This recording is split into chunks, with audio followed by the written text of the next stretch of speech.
Shoot him in the cheeks.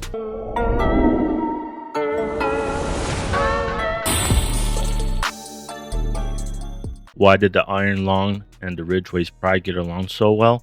Because one never runs out of heat and the other never runs out of bleed. Together, they're the ultimate toxic relationship. Haha, d.a.g joke of the day. What is going on, d.a.g? Today, I have a d.a.g nasty build utilizing the Iron Long and Ridgeway's Pride. If you're new to the channel, welcome to Die Again Gaming. I'm your host, NOX'S, where my favorite thing to do is respawn. With this build, we are going to leave the NPCs flailing their arms in the air, and we're going to prevent them from running away with the bleed. I'm going to be playing close and personal and hoping that Ridgeway's Pride keeps me alive with the ridiculous amount of armor repair that it gives us. The new season's burden of True's rogue momentum is making a lot of builds really awesome, especially when it comes to status effect builds. Your allies are going to love you and the enemies are going to hate you. Without further delay, let's get right into the build breakdown. For the specialization, I'm going with Sharpshooter to give me access to the Technician drone. A little bit of stability and target requisitioning is going to be really nice as well. For the primary, I'm using the exotic Iron Long LMG. This thing's probably one of the more cooler looking LMGs out there. I have it rolled with damage to armor. It comes with the Talent Ardent, which gives you a source for applying burn to enemies, and these are the mods that come with it that you can't change out. For the secondary, I'm using the Grudge. I have it rolled with damage to target out of cover. It comes with the Talent Perfect Vindictive, which gives yourself and your teammates 21% critical hit chance and 21 critical hit damage for 20 seconds. And these are the mods that I have equipped, but feel free to change them out however you like. For the sidearm, I have the Orbit rolled with damage to target out of cover. It comes with the Talent Perfect Finisher, and these are the mods that I have equipped. For the first piece of armor, I have Ridgeway's Pride. It comes double crit, and I have a 12% critical hit damage armor mod. It comes with the Talent Bleeding Edge, which applies bleed to enemies within a certain range, and it repairs your armor depending on how many targets are bleeding within range. And it doesn't matter if you apply the bleed or a skill applies the bleed or an ally applies the bleed. You will benefit from all those bleeding targets for the armor repair. For the knee pads, I have Palisade double crit for the 10% armor on kill. For the backpack, I have my first piece of Eclipse Protocol. With 4 pieces of Eclipse Protocol, we're going to unlock Indirect Transmission, which is going to help spread our status effects when we kill an enemy. I have it rolled with critical hit chance and a 12% critical hit damage armor mod. And with the backpack, you unlock the Talent Sympathy Aggravator, which is going to amplify your damage to status affected targets by 30%. Finally, for the mask, the gloves, and the holster, I have the final pieces of the Eclipse Protocol, and they're all stated the same with the critical hit damage attribute, with the exception for the mask I also have a 12% critical hit damage armor mod. For the first skill, I have the Technician drone. The Technician drone combos really well with the passive modifier Microwave Coils. The drone is going to constantly pulse, and when it constantly pulse, it has a chance to apply burn thanks to Microwave Coils, and it's going to easily keep us in the unstoppable tier of rogue momentum, in which when you hit that tier, your skills are overcharged, so we're going to benefit from the overcharge bonuses. And specifically, the pulse is also going to apply Weakness Exploit, where you and your allies' damage is amplified by 15% to pulse target. And these are the mods that I have equipped for it. For the second skill, I have the Senior Hive, which applies bleed, helping our Ridgeway's Pride go off, giving us more armor repair. Just like I said with the Technician drone, we're going to be leaning into the skill being overcharged, which is going to give the Senior Hive some serious buffs, notably the 300% skill haste, which is going to allow me to constantly throw out the Senior Hive because the charges are going to refill so fast. And these are the mods that I have equipped for it. Let's take a look at the Rogue Momentum Global modifier. If you look at the Unstoppable tier, the last part of the sentence says skill overcharge, and it doesn't matter how many skill tiers you have, because once you hit Unstoppable, your skills are going to be overcharged, and they're instantly going to benefit from the overcharge buffs. And on a side note, you want to kill blacklisted marked enemies, because when you kill them, you get a buff for 15 seconds that gives you 10% critical hit chance and 10% weapon handling. For the active modifier, I don't use any of them as they don't really benefit the build. I personally avoid overdrive because of the penalty that it gives you, but at the end of the day, it's not really that big of an issue because the Technician drone and Microwave Coils are going to give you plenty of momentum, even at 70% reduction. And I also avoid it because when I look at loot and press up, it's going to set off overdrive, putting it on the 150-second cooldown, which I hope the developers address this issue. For my first passive modifier, I have Microwave Coils. This is how I'm going to constantly apply burns with the Technician drone and constantly get an easily obtainable supply of momentum, keeping me in the unstoppable tier. For the second passive modifier, I have Reaper Scan, and this is going to put that blacklisted mark on enemies. Lastly, I have Critical Momentum. momentum. This is going to give me an easily attainable steady supply of momentum by just shooting my gun and getting critical hits. For the stats, I'm sitting at 38% critical hit chance, but it'll go up to 48% when I kill a blacklisted marked enemy, or it'll go up to 59% when I get a kill with the Grudge. I also have 161% critical hit damage, but it'll go up to 182% when I get a kill with the Grudge. I have 74,000 armor on kill to help me stay alive, and depending on how many enemies are bleeding within range for Ridgeway's Pride, we're going to get some serious armor regeneration numbers as well. For the cores, I have all red. You are welcome to play with more blues if you want, but the yellow cores will be a waste, as this build will benefit minutely from having yellow cores. The goal of this build is to constantly apply status effects and to disrupt the playing field, leaving the enemies constantly flailing their arms around as they're burning. And I'm going to be playing up close and aggressive to benefit from Ridgeway's Pride. And because I like to play close and aggressive, I put on Ridgeway's Pride to give me that armor regen for when I do get shot, as I'm usually going to be right in front of the enemy spawn points and whatnot, or I'm going to be running up to enemies at control points or open world activities, so that I'll be in range to toss out my Stinger Hive. With my playstyle, you're definitely going to see my armor bar yo-yoing up and down constantly, but as long as I keep shooting my gun and making enemies bleed and hitting them with the Stinger Hive, I should have plenty of armor repair to keep me alive. Plus that 10% armor on kill is going to help keep me alive. Right now, pulses are ridiculously strong in open world activities just because you're able to apply constant burns and get amplified damage. I really like using the technician drone because the pulse duration is quite short, so you can constantly reapply burns to the same enemies, and it does have a decent range when it's overcharged. You can literally apply burns to enemies that are super